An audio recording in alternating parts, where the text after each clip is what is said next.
In this lecture, we're gonna look at a tool, Hole Callout.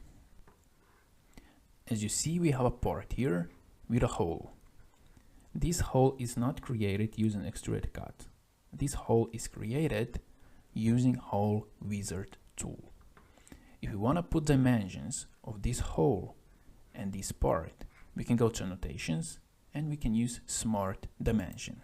So we can go here and we can dimension this diameter, we can dimension this diameter, we can dimension this depth, and we can dimension this depth. And this is how you can do it manually.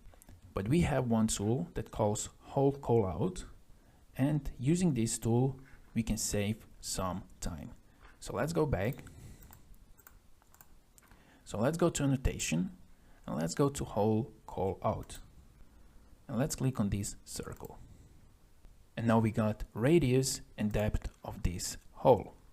Now as we see, we have diameter of 7 millimeters that goes 15 millimeters in depth.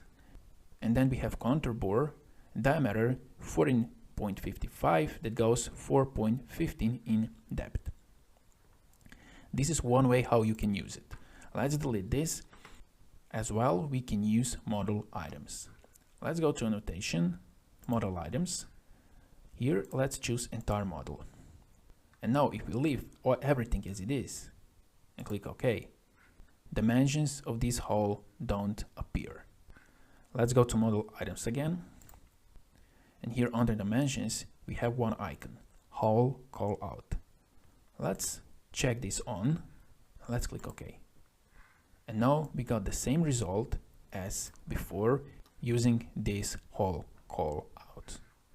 So when you have holes that are created with Hole Wizard, you can use Hole Callout and create dimensions for this hole.